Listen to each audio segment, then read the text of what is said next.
Ron Howard was sitting in the network president's office when the man across the desk told him they were canceling his show in 48 hours, and that if Ron tried to fight it, they would make sure he never worked at this network again. Notice the way Ron's hands stay perfectly still on the armrests of his chair, because what he does in the next 60 seconds will determine not just the fate of this show, but the future of every creative relationship he has in this industry. The office was on the 32nd floor of a glass tower in Century City. The walls were covered with framed posters of the network's biggest hits, shows that had made billions and launched careers. Ron's show wasn't on that wall. Not yet. Maybe not ever, if the man behind the desk had his way. The network president's name was Victor Harmon, 57 years old, silver hair, an expensive suit, and the kind of smile that never quite reached his eyes.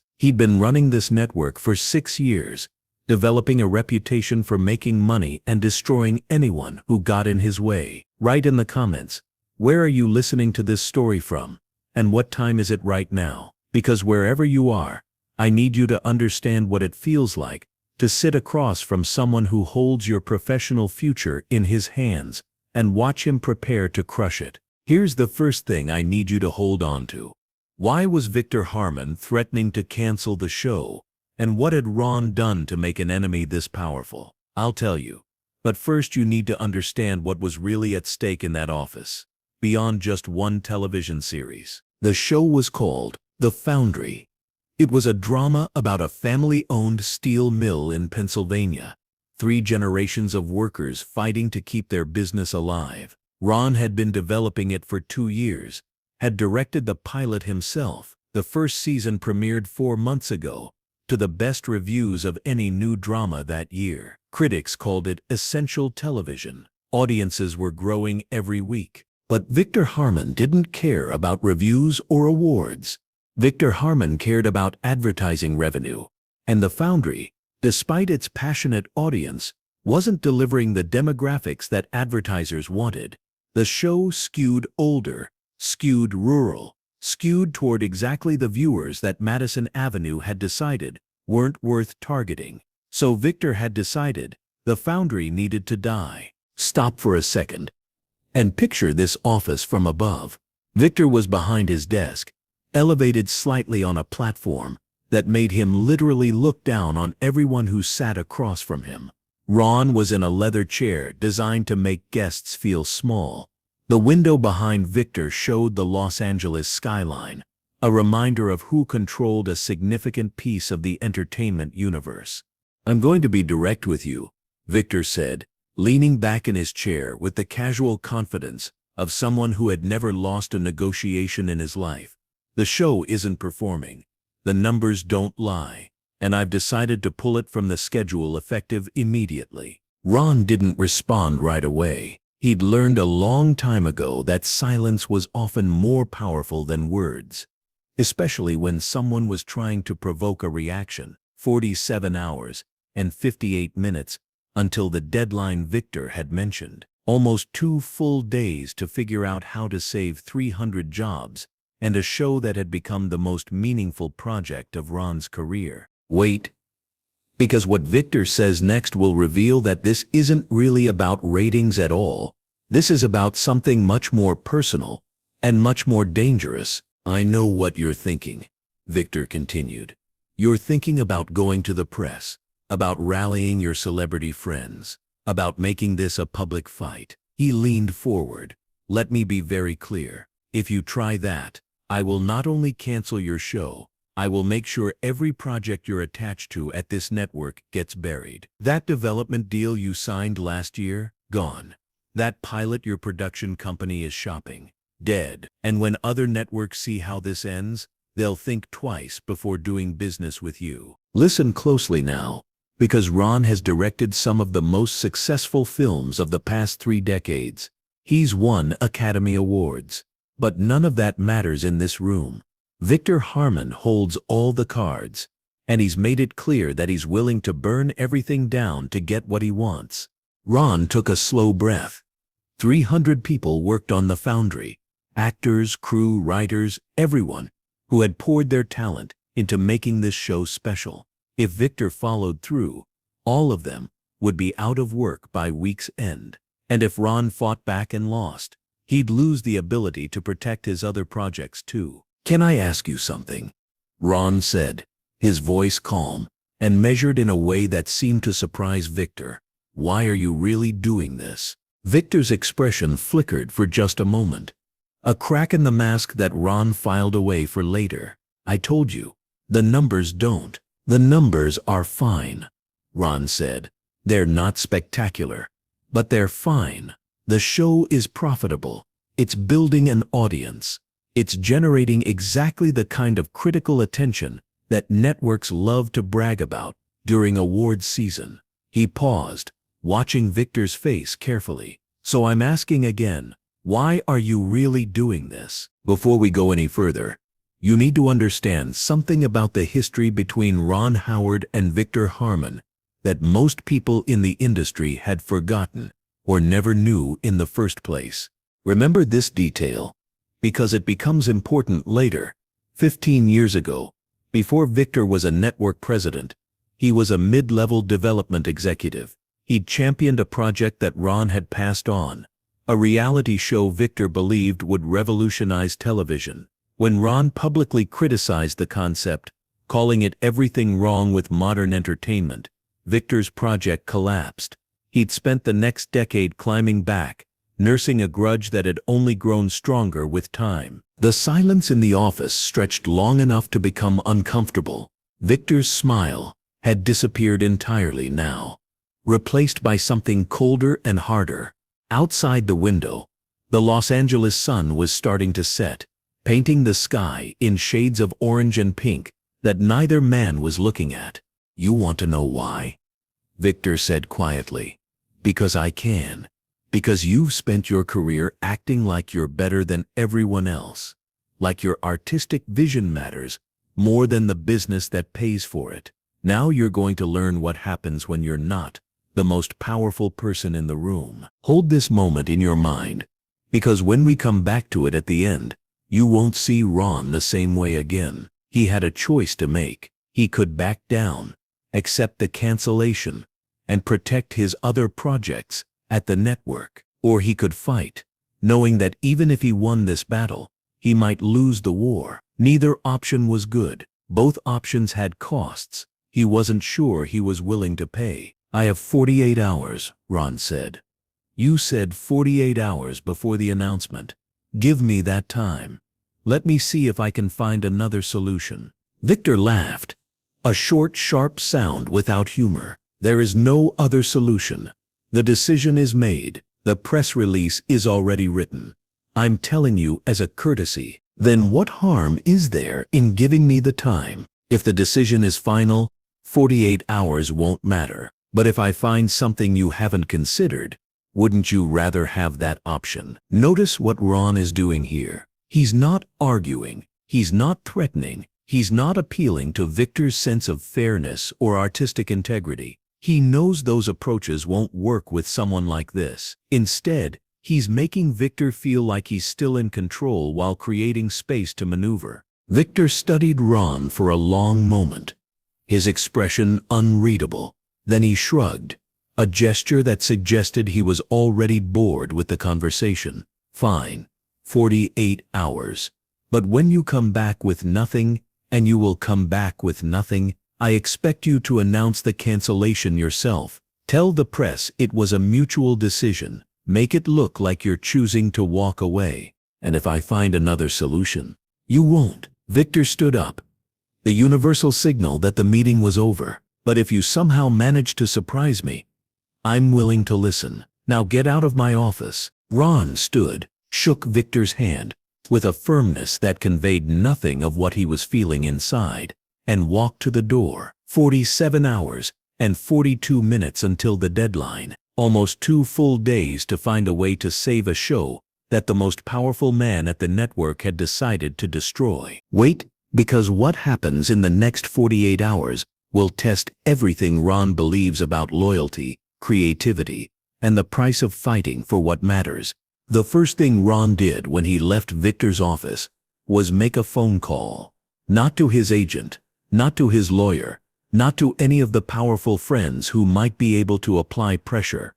He called the showrunner of the Foundry, a woman named Diana Reeves, who had been running day-to-day operations, while Ron handled the broader creative vision. "We have a problem," Ron said. "Can you meet me at the production office in an hour?" Diana was there in 45 minutes, still wearing clothes from that day's shoot, jeans, a faded production t-shirt, dark circles under her eyes. But when Ron explained what had happened, her tiredness transformed into determination. "Before we continue, I need you to understand something about Diana Reeves. She'd grown up in a town like the one in the Foundry, a steel town in Ohio that had watched its industry collapse. She'd taken this job because she believed this show could tell the truth about communities that Hollywood usually ignored. For Diana, saving the Foundry wasn't just about television, it was about her own people." 48 hours, Diana said, pacing the length of the production office, while Ron sat on a worn couch and watched her think. "That's not much time. What's our play?" "I don't know yet," Ron admitted. "But I know Victor's weakness. He cares about money more than anything else. If we can find a way to make the show more valuable, not just profitable, but genuinely valuable, in a way he can't ignore, he might be willing to keep it alive. What about going to another network, shopping it around, seeing if someone else wants to pick it up?" Ron shook his head. "Not in 48 hours. And Victor made it clear that if I try to fight him publicly, he'll retaliate against every other project I have at the network. I can't risk that. Too many people depend on those projects." Listen to what Diana says next, because this is the moment that changes everything about how they approach the problem. "What if we don't fight him publicly?" Diana said slowly, an idea clearly forming as she spoke. "What if we fight him privately? What if we find someone inside the network who disagrees with his decision and is willing to push back?" Ron sat up straighter. "You know someone like that." "Maybe." Diana stopped pacing, her eyes focused on something in the middle distance. "There's a woman named Sarah Chen. She's the head of drama development. Technically, she reports to Victor, but she's been at the network for 20 years, and she has relationships that go back further than his tenure. I've heard rumors that she's not happy with the direction Victor's been taking things. If we could get her on our side, she'd need a reason to risk her career for a show that's already been marked for cancellation. Then we give her one." Remember the 3 questions I opened at the beginning of this story?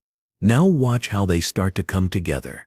41 hours until the deadline. Ron and Diana spent the night building their case: ratings data, social media engagement, streaming potential, demographic trends. They reached out to cast members with advertiser relationships.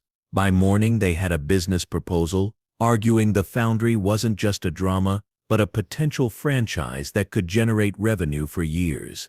At 9 o'clock in the morning, 39 hours before Victor's deadline, Ron walked into Sarah Chen's office. Sarah was exactly what Diana had described, a veteran who had survived multiple regime changes by being smarter than the people above her. She was in her early 50s, with the composed demeanor of someone who'd seen everything this industry could throw at a person. "Mr. Howard," she said, gesturing for him to sit. "I heard you had a difficult meeting with Victor yesterday. I was wondering when you'd find your way to my office." "You know why I'm here, I can guess." Sarah leaned back in her chair, her expression neutral but not unfriendly. "You want me to help you save the Foundry. You want me to go to the board, or to the parent company, or to someone above Victor's head, and make the case that he's making a mistake." "Is he making a mistake?" Sarah was quiet for a long moment. "Off the record, yes. Victor is making a lot of mistakes lately. He's so focused on short-term metrics that he's destroying the network's ability to develop shows that matter. The Foundry is exactly the kind of program we should be nurturing, not killing. But that's not the issue." "What's the issue?" "The issue is that Victor has the board's confidence. The issue is that challenging him directly would put my career at risk. And I've spent 20 years building something I'm not willing to throw away for one television show, no matter how good it is." She paused, studying Ron's face. "So unless you have something that changes that equation, I'm afraid I can't help you." Stop for a second and picture what Ron is facing. 38 hours until the deadline. A network president who wants to destroy him. A potential ally who won't move without a compelling reason. And 300 people whose jobs depend on him finding a solution. What would change the equation? Ron asked quietly. Sarah considered the question carefully. Victor's vulnerable on one front, the parent company. They've been watching his decisions, and they're not entirely happy with the direction he's taking. If you could show them, not the board, not the shareholders, but the actual executives at the parent company, that the foundry represents something they care about more than Victor does, that might be enough to make them intervene. What do they care about? Legacy. Sarah leaned forward. The parent company is run by Theodore Ellis. He's 83, been in this business 60 years, and cares more about what history will say about his network than about next quarter's earnings. If you could convince him that the foundry will be remembered, he might overrule Victor. How do I get to Theodore Ellis in 38 hours? Sarah smiled, a small, careful smile that suggested she'd been waiting for him to ask exactly that question. You don't. I do. Theodore and I have known each other for 30 years. He trusts me. If I bring him something compelling, really compelling, he'll listen. Wait. Because what Sarah asks for next will require Ron to take a risk he never expected to take. There's one condition, Sarah said, and her smile faded.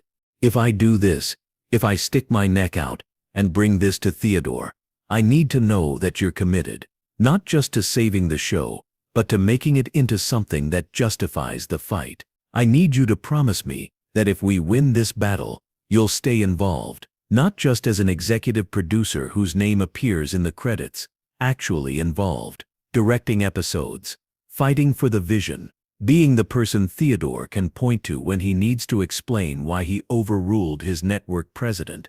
That's a lot to ask. Yes, it is, but I'm not going to risk my career for half measures.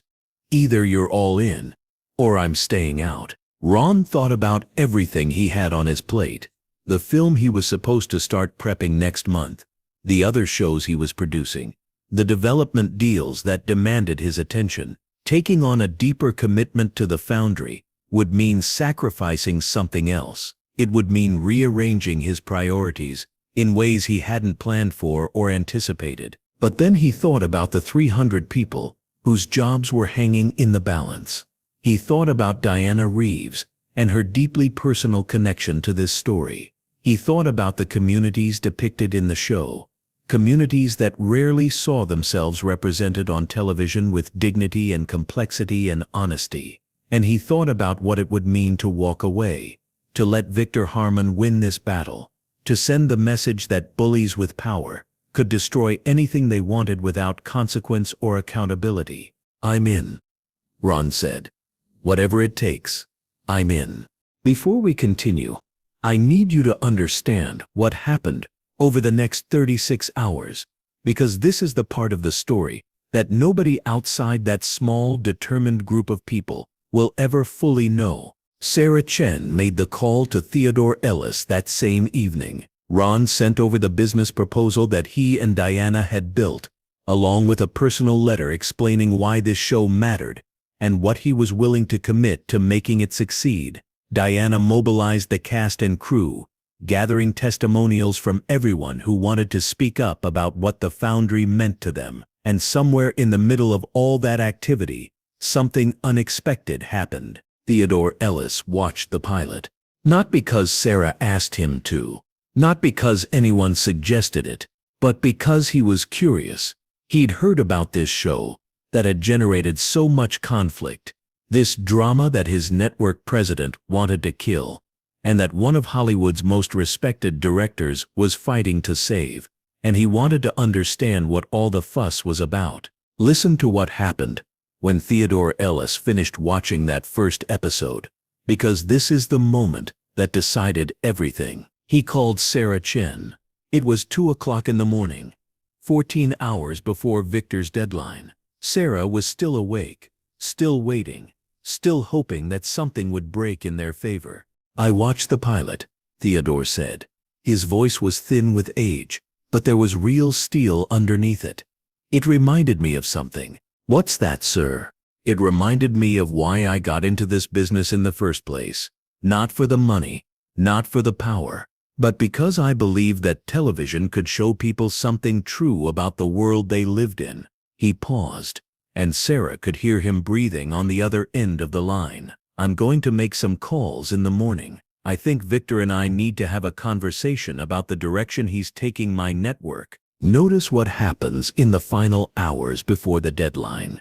Victor Harmon, who had been so confident that his decision was final, receives a phone call from the chairman of the parent company. The conversation is brief and one-sided. By the time it's over, Victor's threat has evaporated, and the Foundry has been renewed for a second season. But the story doesn't end there, because victory has consequences too. Victor Harmon didn't forget what happened. He didn't forget that Ron had outmaneuvered him, that Sarah had gone over his head, that his authority had been challenged and found wanting. He would spend the next 2 years making life difficult for everyone involved.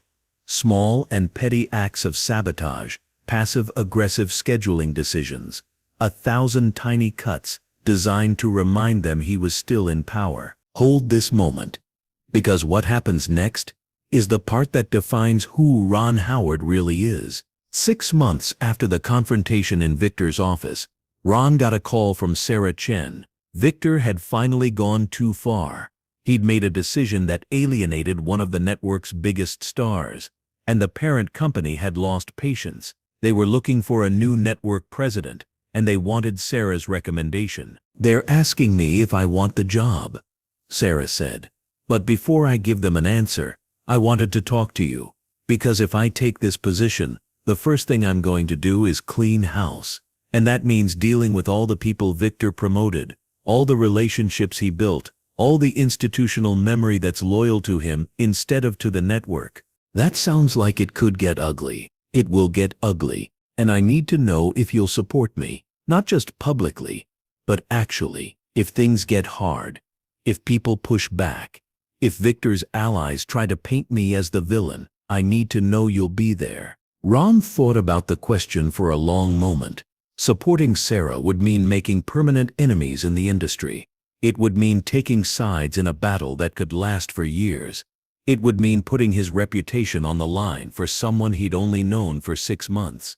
But then he thought about what Sarah had done for him. She'd risked her career to help save a show she believed in. She'd challenged a powerful man because it was the right thing to do.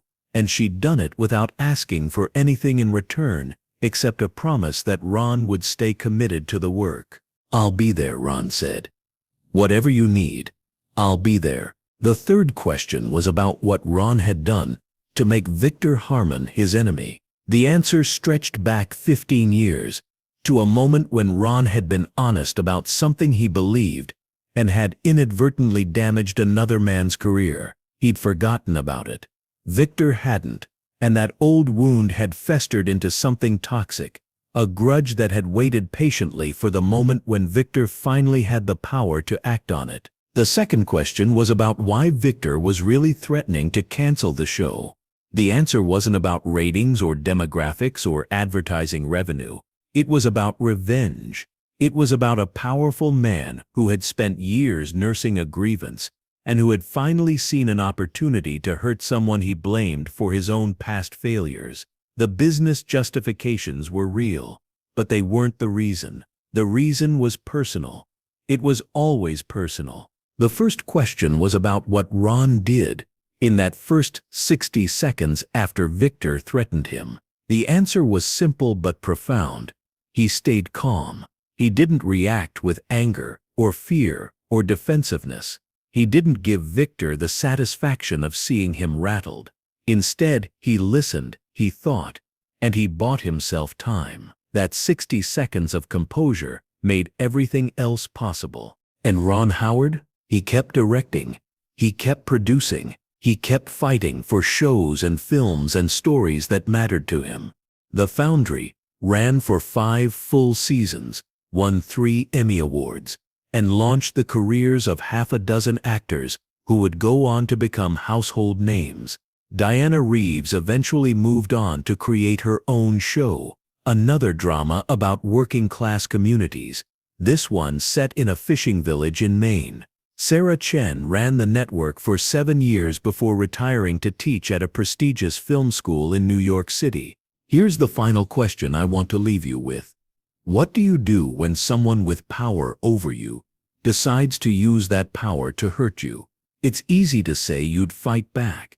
It's easy to say you'd stand your ground and refuse to be intimidated. But in the moment when your career is on the line, and the people depending on you are waiting to see what you'll do, in that moment, the right choice requires more than courage. It requires strategy. It requires allies. And it requires the patience to wait for exactly the right opportunity instead of reacting to the wrong one. Ron Howard didn't win that day because he was more powerful than Victor Harmon. He won because he was smarter.